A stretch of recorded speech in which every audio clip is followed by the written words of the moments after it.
Welcome to the Low Carb MD podcast. No one is beyond help. No one is beyond hope. As we have always said, we are bringing you medical information and cutting-edge science, but none of this is medical advice. Please seek out input from your own doctor.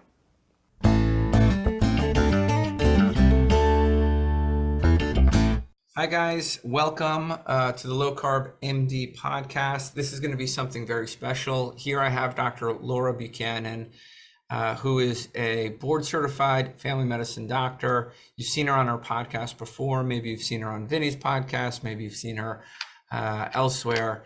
She is on the board of directors at the SMHP, along with myself and Eric Westman and Rob Sivis and Mark Cucuzella and Doug Reynolds. And our mission is clear.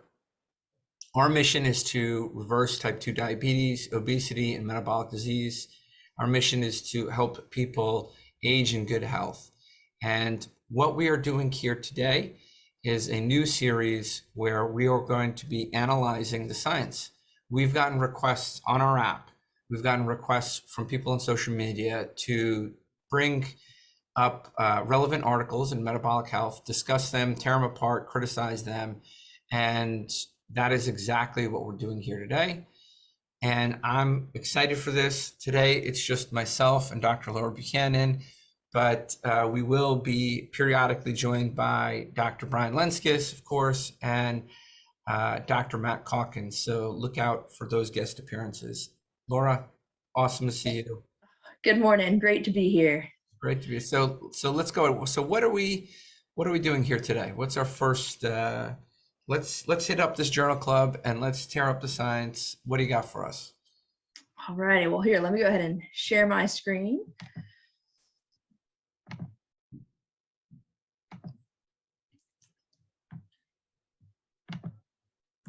All right. And so just in general, journal club, we're going to find some article that is related to metabolic health, diabetes, obesity, etc. And then we're going to go in an organized fashion. So we're going to go through a PowerPoint so everyone is kind of on the same page reviewing the whole article. And then at the end, we'll have a great discussion and people can jump in and ask some questions. So first article we're going to be discussing is the effect of calorie unrestricted low carbohydrate, high fat diet versus high carbohydrate, low fat diet on type 2 diabetes and non-alcoholic fatty liver disease, which I'll refer to as NAFLD for the rest of this. And this was actually just published this month in the Annals of Internal Medicine. So if anybody doesn't know the Annals of Internal Medicine, just, if you're a lay kind of reader of science, the Annals of Internal Medicine is a fairly prominent journal, mostly read by internal medicine doctors. It's put out by the ACP, the American College of Physicians. And it has a broad reach. Most internists get this. I think over 60% of internists get this in their office. And so this is an important journal. And who is the main author? I remember interacting with her. I think she's from Duke, if I'm not mistaken, right? Yeah, Dr. Camilla Hansen. Yeah, okay. And if I remember, this has been a 6-year study. It took a long time to enroll. It did. They started, several years back. But it was a well-designed study. Take it away.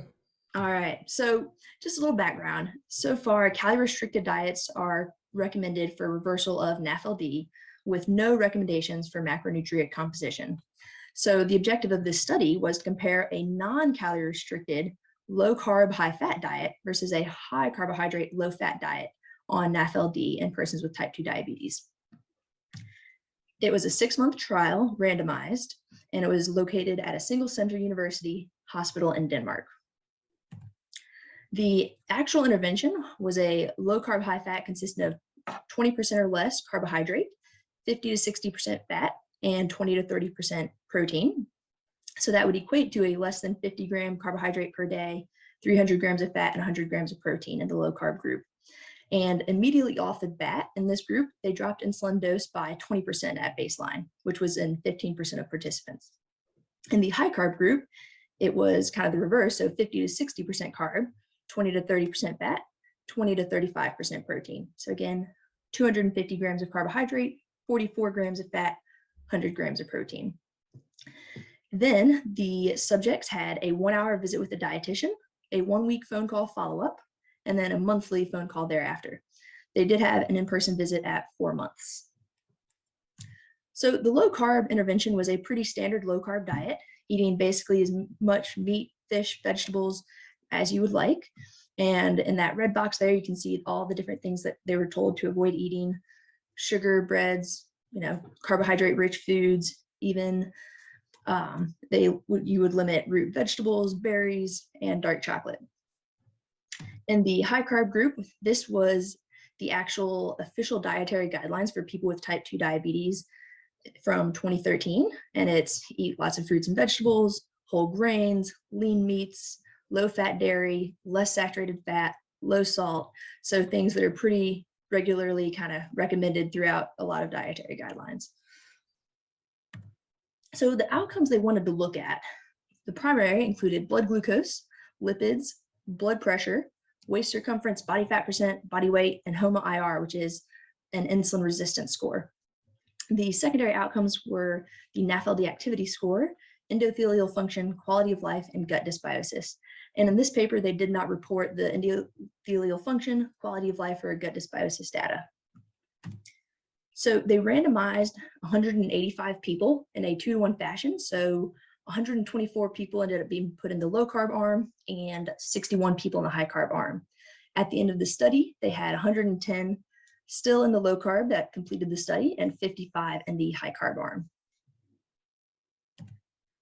The baseline characteristics, these people were on average 57 years old, 89% had metabolic syndrome. Average weight was almost 98 kilograms with an average BMI of 33.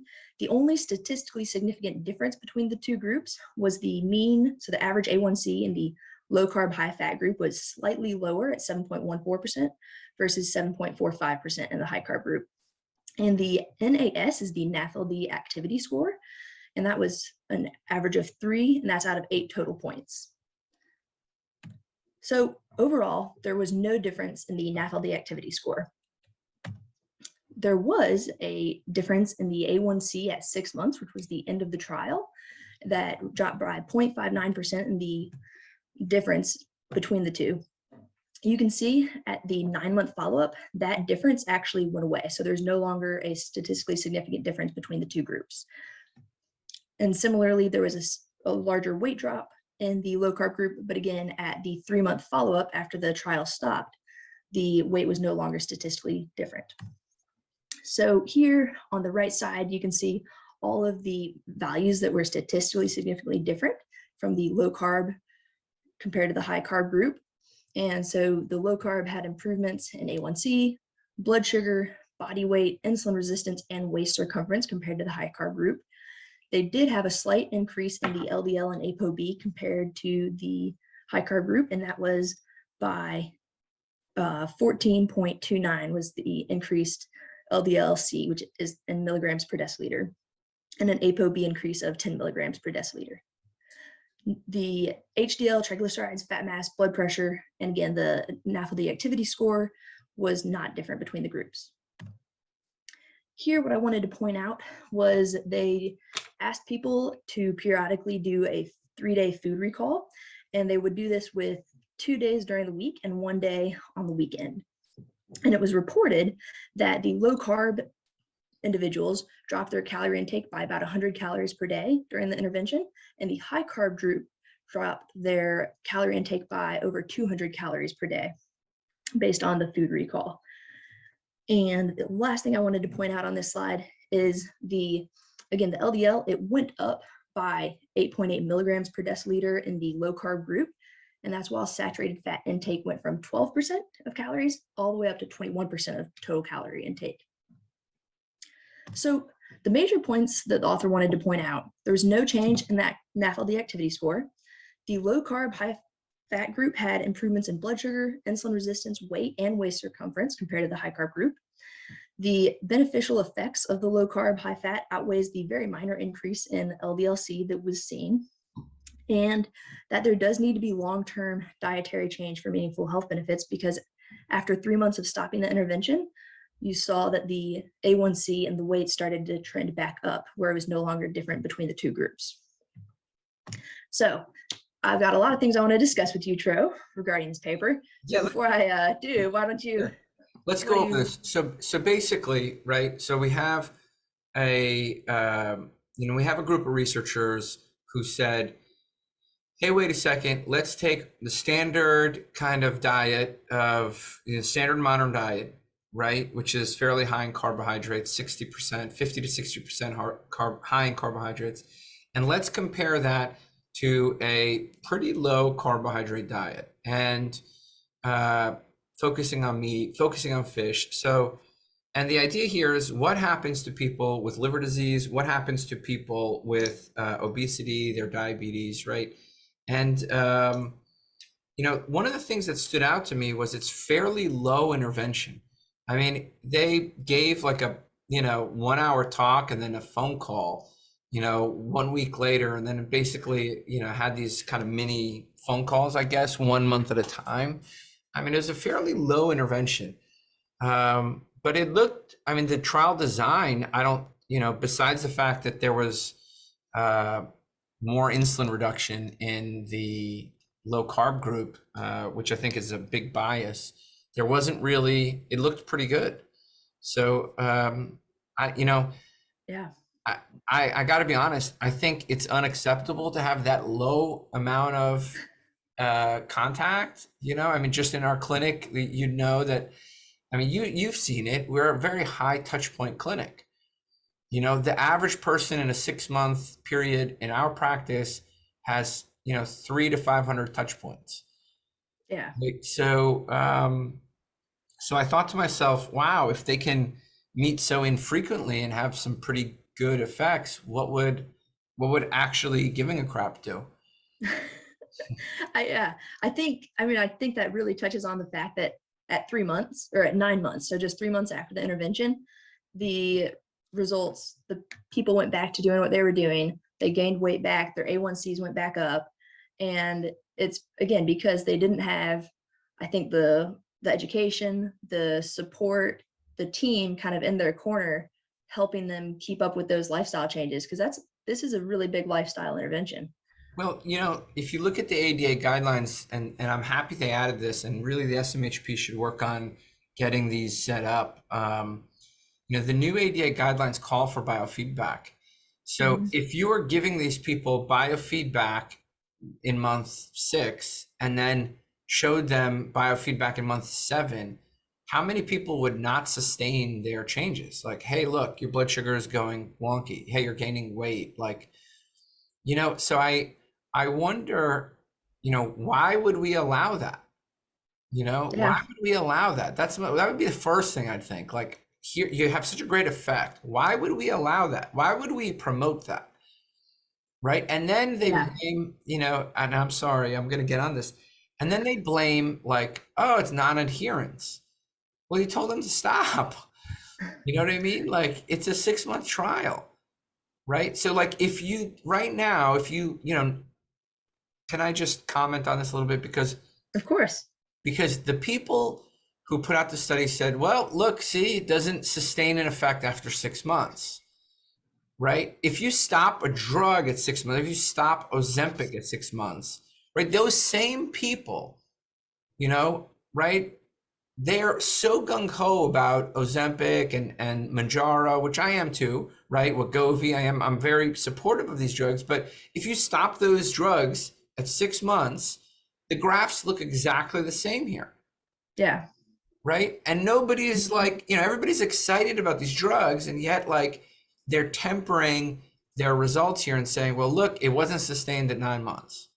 Yeah. So I think there's just so much bias in medicine right now, right? Like that graph that you showed, I don't know if you can bring it back, that graph that you showed where after 6 months, right, the weight kind of returns, it starts regressing to the mean in, between month 6 and month 9 when somebody stops the intervention. I mean, you could literally take any of these GLP drugs and if you stop it, it'll look the same. Yeah. And yet these are multi-billion-dollar drugs. Every primary care doc is prescribing them. Everybody, kind of is supporting its use. I mean, the amount of support behind GLP-1, right, is insane. And here you have this intervention, and docs are like, well, look, see, was, you know, after 6 months, nobody kept it. Well, because you didn't freaking try. Yeah. How many of them had a CGM at 6 months? How many of them had a ketone meter at 6 months? Sorry. Yeah. You know, I think, No, I'm with you.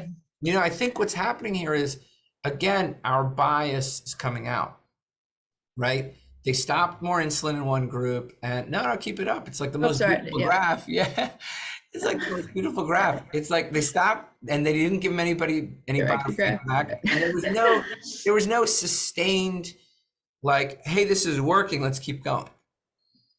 You know, nobody would do that in medicine. Like, nobody would say, well, it's 6 months, your time is done, you know? Like, yeah, you wouldn't stop Ozempic after 6 months and a lot of successful weight loss. So that's my first discussion point. What do you think? Do you think that do you think there's implicit bias in our profession when it comes to dietary interventions? Definitely. I mean, I've had a lot of conversations with other doctors that, you know, discussing low carb, but you could discuss other, you know, Mediterranean diets, other dietary interventions as well. And immediately off the bat, the first thing almost that will be said is, well, that's not sustainable. But people think taking Ozempic, taking a shot every day or once a week, depending on which type of GLP-1, that is sustainable. But really, a lot of people don't want to take a daily or weekly injection, and they would rather make those lifestyle changes, and they are sustainable. And Virta Health, which we're going to discuss in another journal club, has shown that it's sustainable for a large population. So I think part of it is, you know, providing enough education to patients to actually have the knowledge to make those lifestyle changes. And when they know why they're doing it and the benefits that occur, that is way easier to sustain than just going to the doctor and saying, hey, you should eat better and move more. Yeah. So I mean, so here's the problem, right? That it's quote unquote not sustainable. Well, then how did Virta do it? Right? How did Virta? They continued providing the intervention. Yeah, exactly. They continued to support. They continued the biofeedback. They continued the monitoring, right? And so I feel like this, well, the patient didn't adhere is a scapegoat for lazy doctors, right? It's a scapegoat. Well, I gave them this and it didn't work out. No, you set them up to fail and you didn't do anything about helping them. Like if you give somebody a medication, if I give somebody a metformin and I don't tell them, hey, look, if you take it on an empty stomach, right, you're going to feel GI upset. It's going to dump in the stomach. It's somewhat caustic, right? And you're also going to get diarrhea. If I don't tell them that, if I don't give them insight, right, and I don't ask them how they're doing, what are they more likely to do? When you give somebody a metformin pill, about 60% will stay on it. 40% will just, you know, within 6 months, if you don't reinforce it at all, 40% won't take it, right? And then all of a sudden they have diarrhea and they're definitely not taking it, right? So, so the problem is if you're not actively involved in their therapeutic process, you know, why are we even talking about assessing them at 9 months, right? Why are we even doing that? Yeah. You know, are they like they're not putting any effort into sustaining the diet, right? They didn't put they don't have some novel approach to helping people sustain the diet. Yeah, I think, you know, a conclusion could be, I think a conclusion from the study is even with a monthly phone call, which is, like you said, it's pretty impressive that they had the results they did with just a monthly phone call.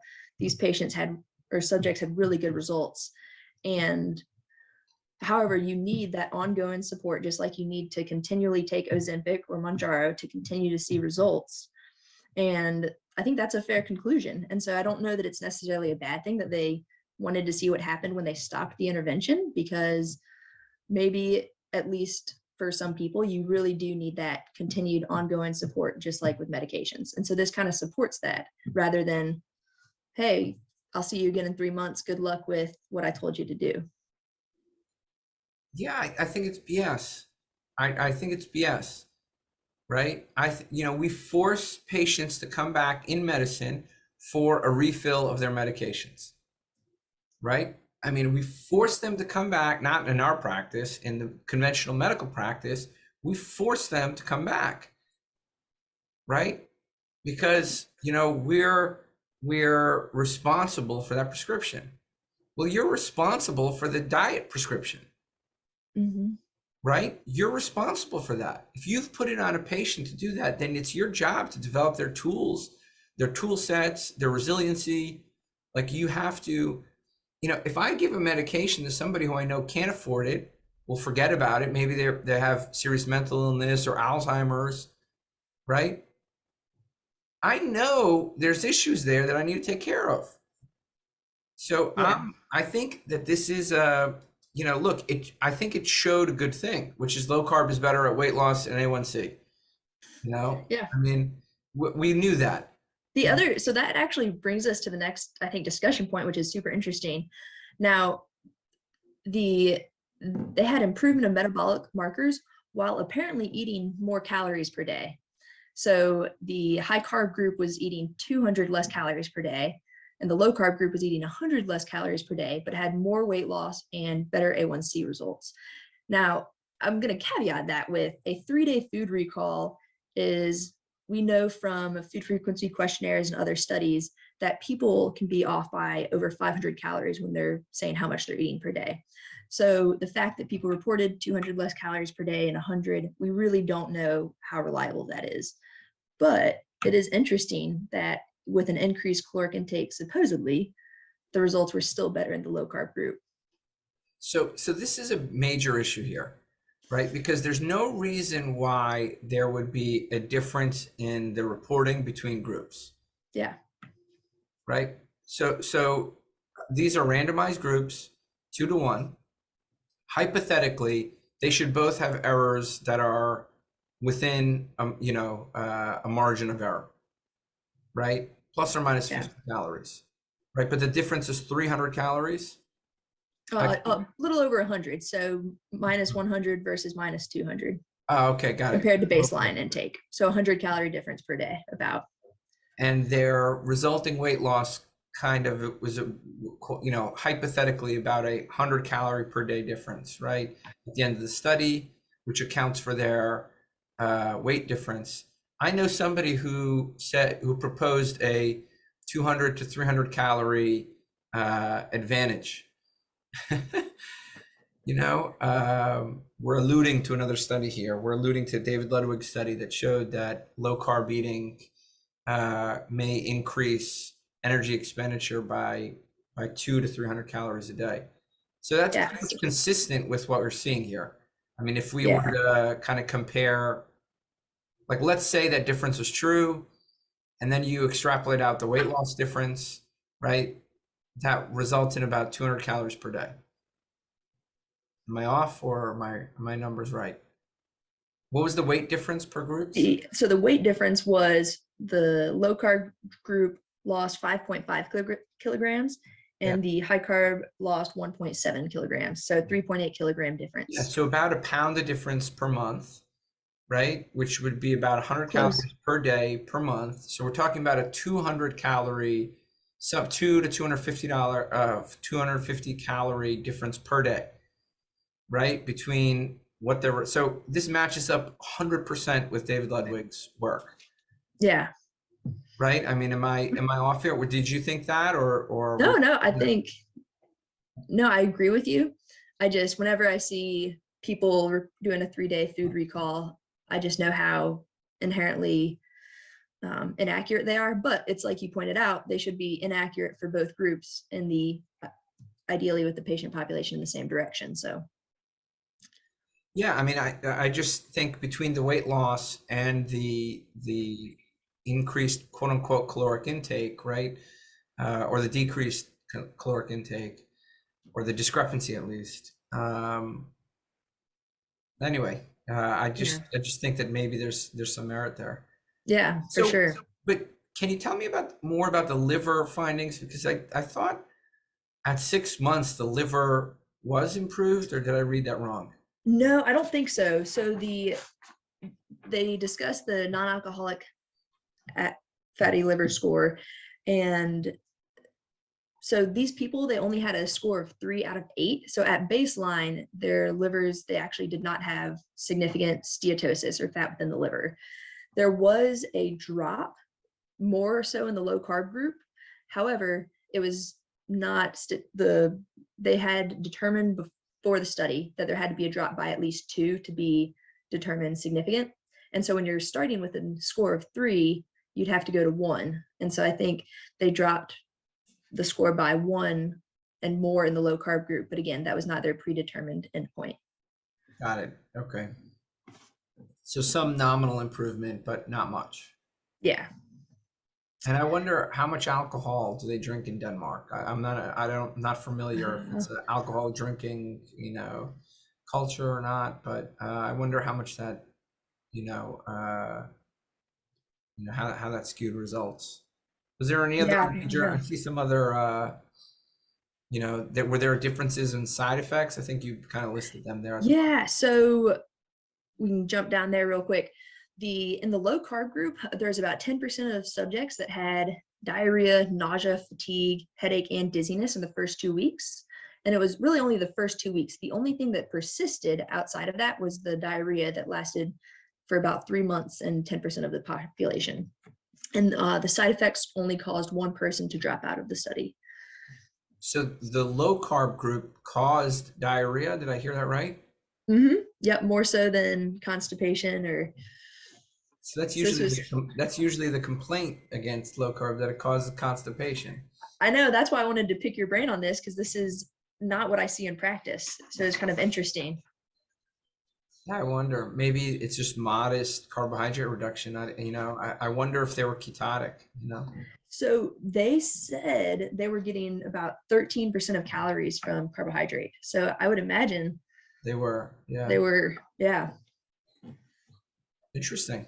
So yeah, I don't have a great explanation for that, because that is definitely not the one I see in practice. As far as the first 2 weeks, people having fatigue, headache, dizziness, most commonly, people think of this as the keto flu, but oftentimes this will actually just get better if you make sure you are staying really well hydrated, increase your salt intake, potentially increase your magnesium intake, and those side effects will all be gone. So I don't know that they were getting that type of advice, because again, they're only following up with a dietitian once a month. So I doubt they're getting the benefit of that knowledge there. Awesome. Yeah, not really. Yeah, it doesn't sound like comprehensive care, No.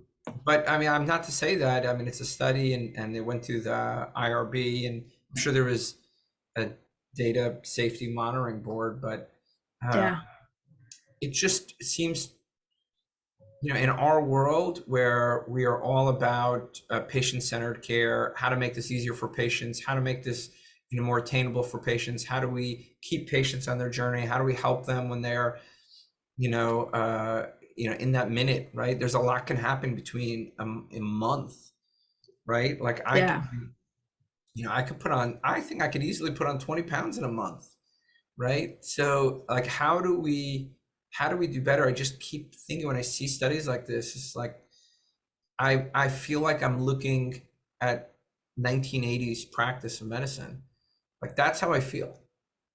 I mean, I know you're laughing, but like, that's how I mean, this is standard, right? I mean, this is actually good care. Yeah, no, I think, and that's actually an important point, that this is kind of standard of care for many practices, where you do 3-month follow-up, and you say you give you've got maybe a 10-minute appointment to review medications, talk about side effects, and then give your dietary advice if you do that. And then you say, all right, I'll see you in 3 months. We'll repeat your A1C and see how things went. And in that state, that's where I think you hear, and it can be true, that diabetes can be a chronic progressive disease in that model of medicine. But if you do more intensive lifestyle interventions, then you can see that actually diabetes does not have to be a chronic progressive disease.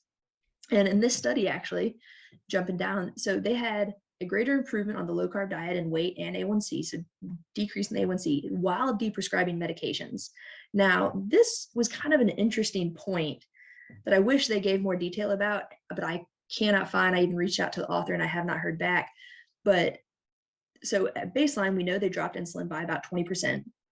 We know they had patients who are on SGLT2 inhibitors, and you're told, hey, if you're on an SGLT2 inhibitor and you're going on a ketogenic diet, which many of these people very likely were in ketosis, then you need to stop those SGLT2s so that you do not have the risk of euglycemic DKA. So we don't know if they actually stopped their SGLT2s. There are people on sulfonylureas. We don't know if they stopped them, and the risk of hypoglycemia would be quite high if they were on sulfonylureas, but there is no dangerous hypoglycemic events. So that makes me wonder if they did stop those medications as well. They made a comment that they did continue to titrate people's insulin as needed, but again, there's just not any additional information there. So what they did let you know in a supplement table was that the medication effect score was decreased in the low carb, high fat group, whereas it increased in the high carb, low fat group. And what that means, and this is actually a pretty complicated formula, but it's a measure of the overall diabetes regimen intensity.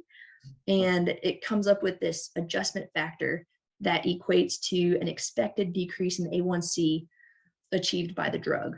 So maybe this medication effect score of 0.09 means they think they deprescribed medications where people would have about a 0.1% decrease in A1C if they had stayed on the medication. But it's really hard to tell with the very minimal data from the table and what they discuss in the paper, which I think is unfortunate. Yeah, I think, I think whenever you're talking about a low carb diet, we can no longer talk about just weight and A1C. We have to talk about deprescription. And this is where the truth gets buried a little bit. This was our criticism against Gardner's study with keto and Mediterranean. And it's a very similar criticism that you're bringing up here, which is, if you bury the deprescription, you're not telling the truth. Right? I mean, that's your contention here, right? Yeah. Basically, right? So if you bury the deprescription, you're basically lying, right? And I don't mean to be harsh about it. We wrote this in more flowery language in our letter to the editor. So maybe what we can do is write a letter to the editor, kind of highlighting this, that if we don't have a good sense of the deprescription, and if we don't account for the differences in insulin on A1C decrease in the primary endpoint, what are we actually doing, right? The primary endpoint was fatty liver and A1C and weight, right? The actual specified primary endpoint was several different ones. Yeah, got it. Yeah. Okay, so blood glucose, got it. Okay. So maybe we work together and we write a letter to the editor. Yeah, I mean, I'd love to get that data. I think it would be helpful for people to know and to add to the research field about the power of deprescription and being able to do that on low carb lifestyle. I mean, was there a data sharing agreement or no? I think they do have a data sharing agreement. I just did not dive into that, but I do believe I saw that. So we should hopefully be able to get something. Well, even if they say that, we've talked about this, Sometimes. Yep. Yeah. Are we going to do one more, or what do you think? What do we got time for? Yeah, we could definitely do one more. The last thing I was just going to point out in this paper was the retention rate was actually like really good for a lifestyle intervention. 84% in the low carb group, 76% in the high carb group. And then at the 3-month follow-up after the study had ended, 75% people did go to that post-intervention visit. So it's pretty standard, which is good to see. All right, so you want to tackle one more paper? Yeah, then we do it. Let's do it. Guys, you guys can ask questions. You know what? Let's open it up. We got 4 people here. I see Joanne, Mary, Mike, Vic. You guys can ask questions. We can even bring you up. Does anybody have questions about this study? We got a couple people in on an impromptu journal club. Nice. Let's see if there's a way to. All right, we're going to give you guys 20 seconds to write a question in, and then we're we're moving on. Okay, they all want to move on. All right, let's do this. All Laura, right. what do we So got? we're gonna go over a study that I really like. It's the 2-year Virta health data.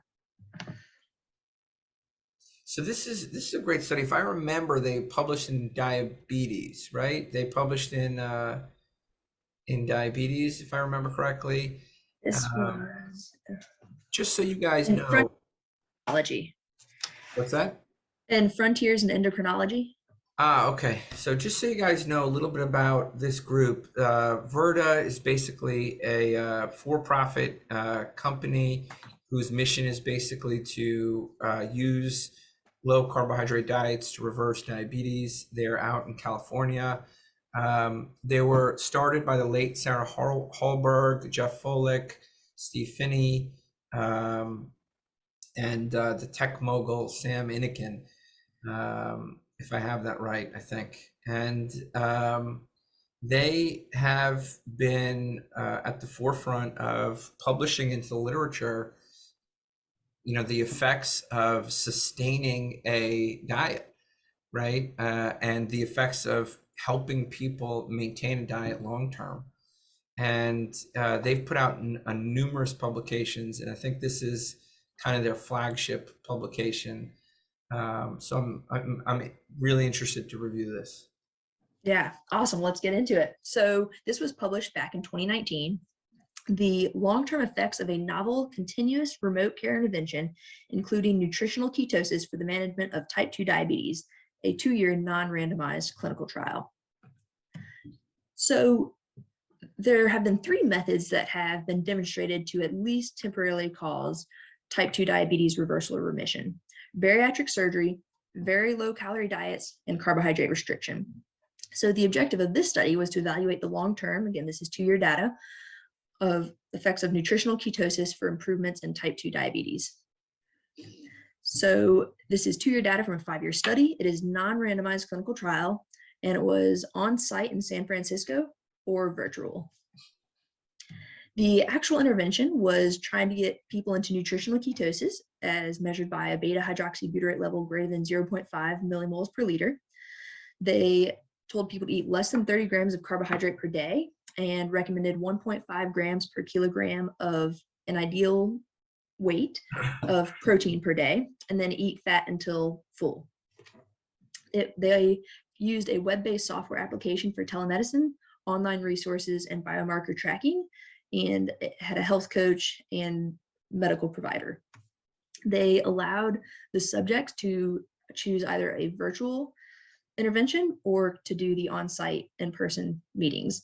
If they chose on-site, they had weekly meetings for 12 weeks, then bi-weekly for 12 weeks, monthly for a year, and then quarterly in the second year. The other group, so the usual care group, was either the subject's endocrinologist or primary care provider following the ADA recommendations, just usual care. Their primary outcomes they looked at was retention, A1C, home IR, so again, looking at insulin resistance, fasting glucose, fasting insulin, C-peptide, and weight.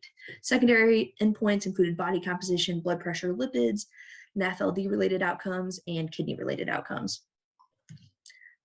They recruited people, and then they allowed them to choose where they wanted to go. So they could either go in the usual care group or the continuous care intervention.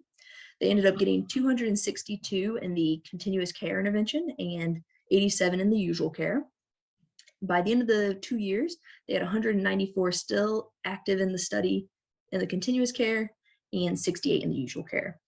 They did do an intent to treat analysis, so the data we look at is including all initial subjects.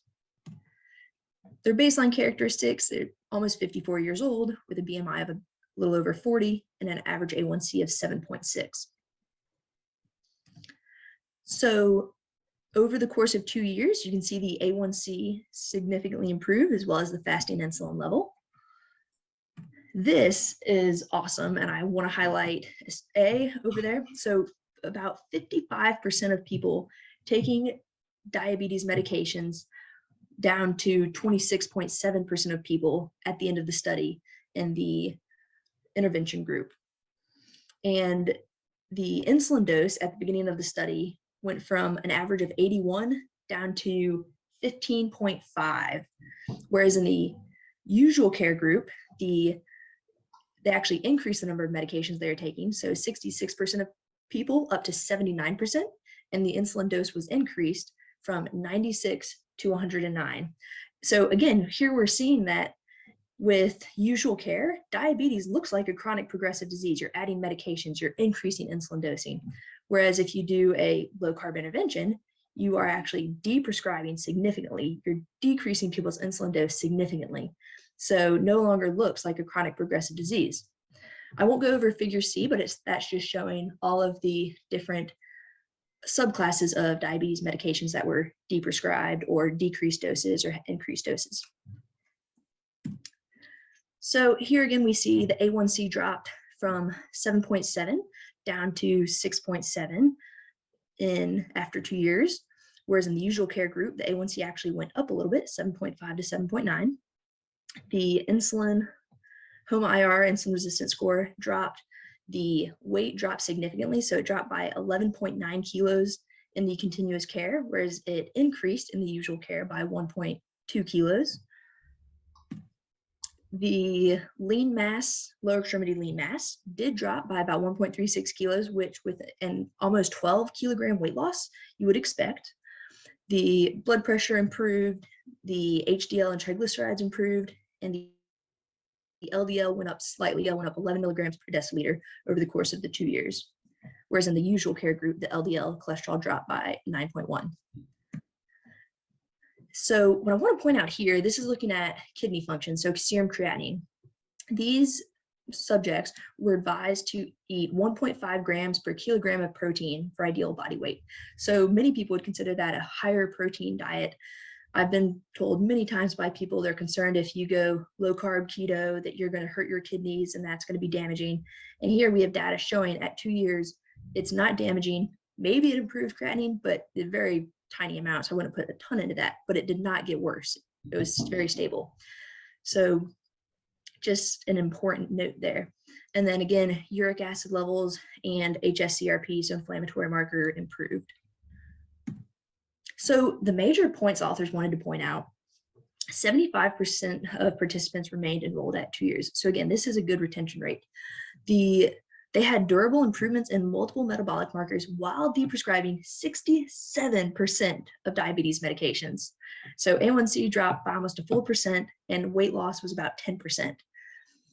53.5% of people had diabetes reversal. Diabetes reversal is defined as an A1C less than 6.5%, so in the prediabetes range, or less, while only taking metformin.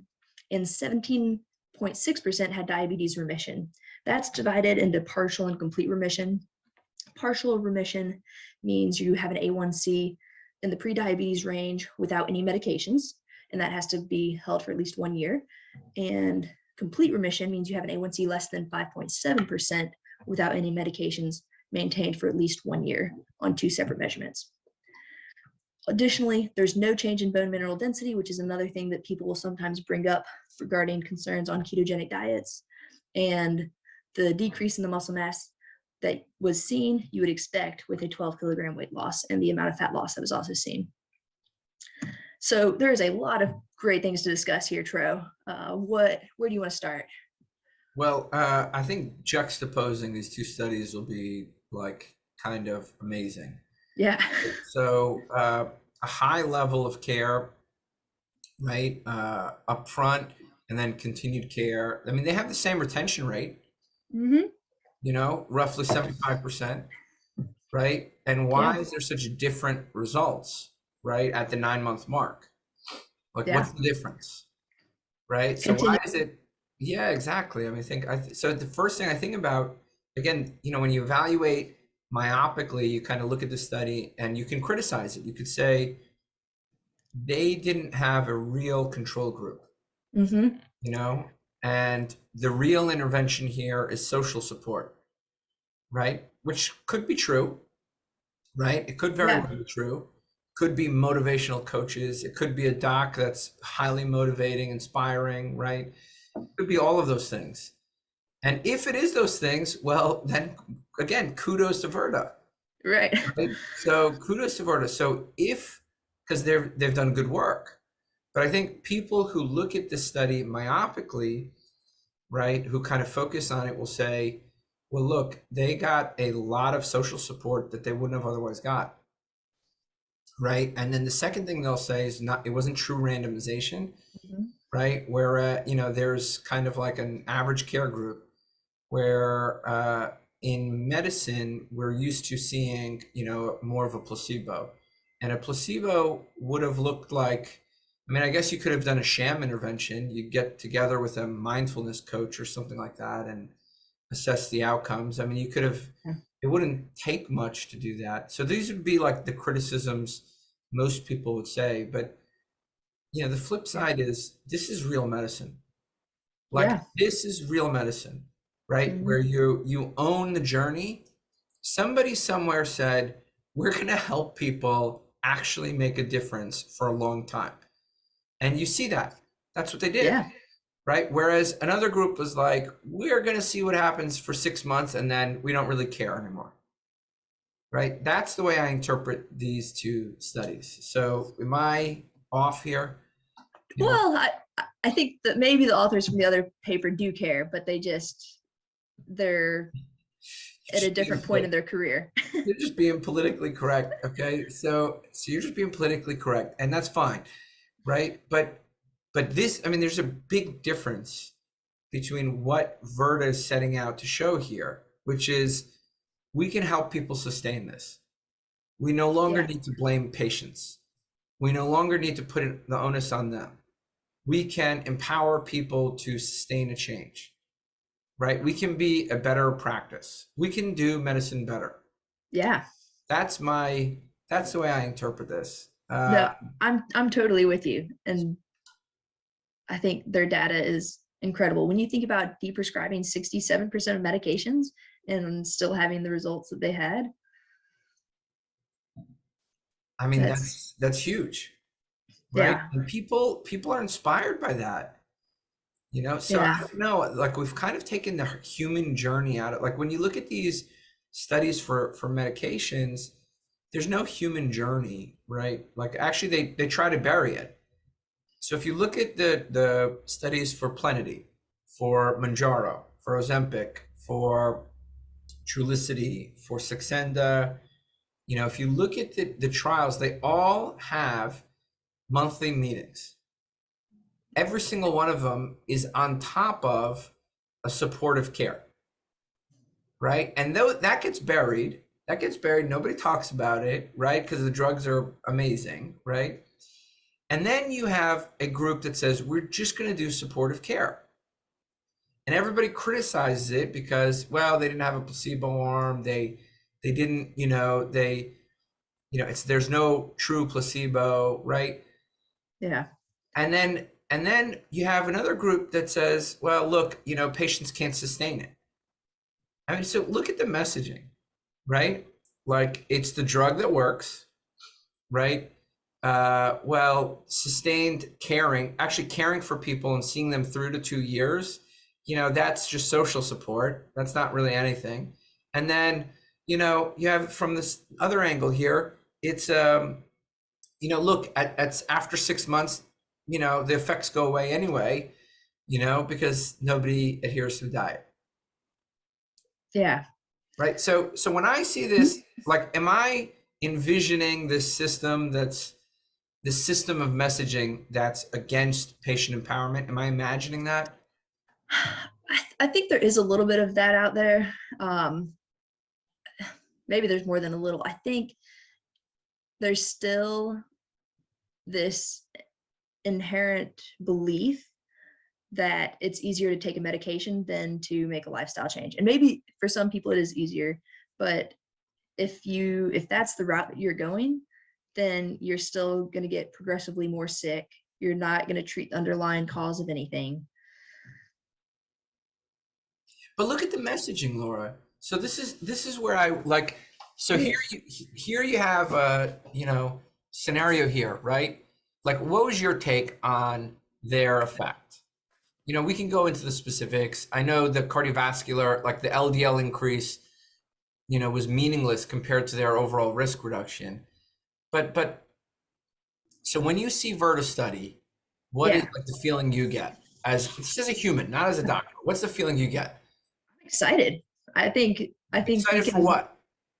the future of medicine. If we can make this be what medicine is, then we can actually not watch people progressively get worse, not get admitted to the hospital with needing first a below the knee amputation, then an above the knee amputation. We can actually reverse chronic disease and make people better. Right. That's what I see with this So study. you're like, I can work harder to help people better. That's the gist of it, right? Yeah. Right. I can work harder. There's a path for me to work harder to get people better. Right. Yeah. As a doctor.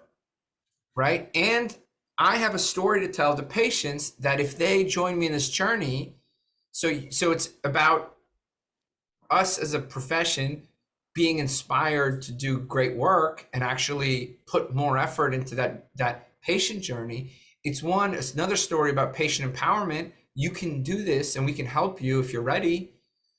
Right. So that's, and then that's what you get from Virta.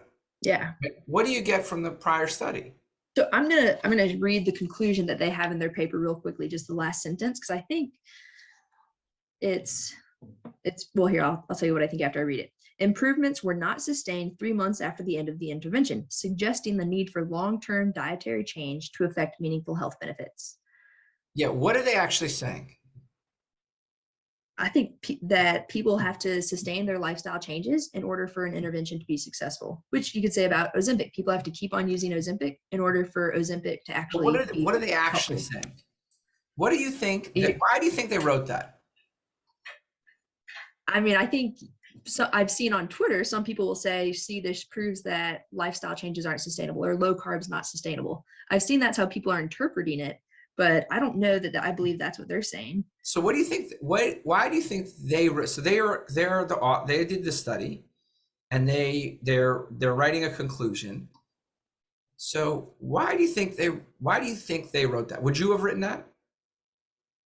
If I had done the study the way they designed it, yeah, I would have. Yeah, at 3 months, it was not after the end of the intervention. This is what I would have written. Okay, we failed to motivate people between 6 to 9 months. That's what I would have written. Well, the intervention was done. They didn't not only failed, they just failed. We failed to motivate people beyond 6 months. That's what I would have written in the conclusion. We, as a intervention, we failed to motivate people at 9 months, between 6 to 9 months. Yeah, it would have been interesting to actually, now that I think about it, be on the phone call of their 6-month visit. Because who knows, maybe they said, all right, you finished the study, go back to what you were doing. Or maybe at the 6-month visit, they said, hey, you should really try to sustain this lifestyle. You've made some great headway with weight loss and improving your A1C. We don't know what that phone call looked like, but it's a trial that's ending. We know exactly what that phone call went like. You know, have a good day. See you in 3 months. You know, but so the way they wrote it was like patient adherence is key, right? And it sounds, but there's a difference between patient adherence is key, right? Most people that hear that think it's the patient's responsibility, right? Which may be true, but I think it's unhelpful, right? I haven't met one person that doesn't want to reverse diabetes or doesn't want to reverse obesity. So maybe we need to reinterpret that as, and we should interpret that as, we failed as doctors, right? We failed as doctors. We failed as an intervention. So if they truly wanted to see an effect in 9 months, what did they do to get that effect in 9 months? Do you get what I'm saying? Yeah, I do. I think, honestly, it would have been, you would have to be on the phone calls with the dietitians and hearing what they're educating them on, what their advice is, if they're trying to get these people to make lifestyle changes, or if they're trying to get them to do a 6-month dietary intervention and then say, thanks for doing that. We'll see you in 3 months to see how things go. if I was the author there, I would have said, we failed to motivate patients beyond 6 months, I think that would be another fair conclusion. right? So, I Yeah. mean, we failed to motivate patients to sustain the change beyond 6 months. Yeah. That's what I would have written. And, Yeah. but I don't know, maybe anyway, back to this Virta study. So, so one of the things I think that, besides the randomization, right? One of the criticisms we get is low carb increases LDL. Yeah. So they increased LDL here, but what happened? So LDL went up by 11 milligrams per deciliter on average. And what they didn't report in this paper, but in their 1-year data, they did report that the 10-year ASCVD risk score dropped by 11.9%, and 22 out of 26 other cardiovascular disease risk markers improved.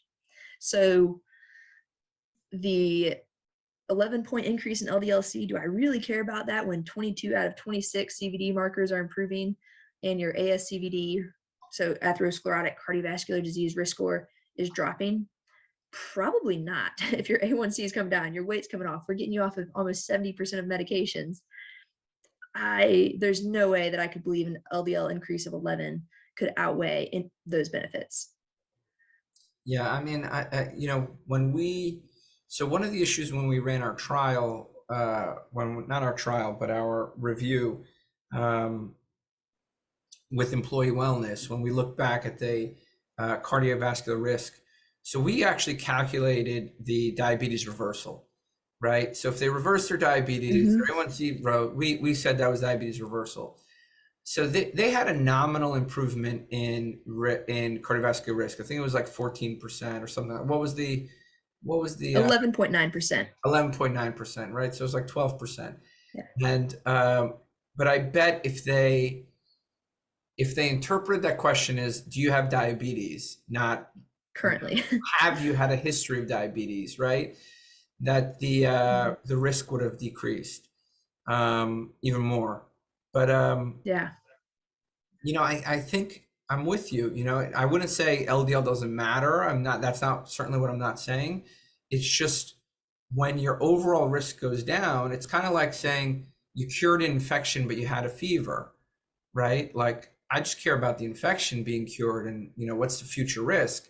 If you have if your temperature went from 98 to 99 as your body's fighting an infection, you're not too worried about that, right? Yeah. As long as you clear the infection. So you've cleared an infection here, diabetes is resolved, cardiovascular risk is resolved. I'm not so worried about it, but, I think it at least deserves paying attention to. And I think the ApoB was exactly the same as the LDL increase. Like, it was linear almost when I evaluated the data. Yeah, I think that is accurate for the 2-year data. It's What were your interesting. At other 1 year, the thoughts? ApoB had dropped, but what? Yeah, what were your other thoughts, just overarching about the study? Yeah, so you already touched on it, and I'm totally in agreement with you. I'm not concerned that this was non-randomized. I know people bring that up, but if I have someone in my clinic who is open and I give them options for, say, usual care versus lifestyle low carb, and they want to go low carb in clinic, I'm not going to say, oh, well, let me randomize you and see what we get. Oh, sorry, you're going to usual care group. That's not what's going to happen. So I think this is much more pragmatic and practical and what I see on a day-to-day basis. The other thing, which is just kind of an interesting thing to note, they were, especially initially, in people less than 30 grams of carb per day, which means they would be in ketosis. And they found that over the course of 2 years, that 61% of people had at least one reading, so just a single reading of nutritional ketosis, so greater than 0.5, but only 14% of people were actually in nutritional ketosis at 2 years with a beta hydroxybutyrate level greater than 0.5. So I think there's a few things we could discuss. One, do you think the data would have been even better if more people were in ketosis? Two, so, ways to improve that. Or two, does it not really matter? And just getting people to kind of sustain whatever lifestyle that is lower carb just be happy with those benefits. Yeah. What do you think? So I wonder if ketones, I think as we progress with biofeedback, right? So this concept of biofeedback is a relatively new concept. It made it into the literature basically in the past year, into a guideline in this past year. But this concept of biofeedback and its use. So I think there's two uses for biofeedback. One is, to give a patient empowerment, right? Like, where am I at? How am I doing, right? Yeah. And then the second is for a physician to track the disease and disease risk factors, right? So there's two kind of sides to this, physician monitoring, and then there's patient empowerment, right? So now, as a patient empowerment tool, I think the ketone levels become less and less useful after 6 months, right? Because the body uses ketones more efficiently, and it can be, it can give people a false sense of like, maybe I'm not doing it enough. Maybe I have to fast more. Maybe I have to, eat lower carbs. Well, no, actually your body is just using the fuel source better, right? So what does that drop mean to patients, right? So I think that's part of it. So as a biofeedback tool, after 6 months, checking it once or twice a month is fine. I don't think anything more is really useful. Yeah. Now, as a monitoring disease, I don't think there's much help other than once or twice a month after 6 months, right? So like, I want to kind of know at that point, I'm sure you'll agree, but maybe you can talk about that.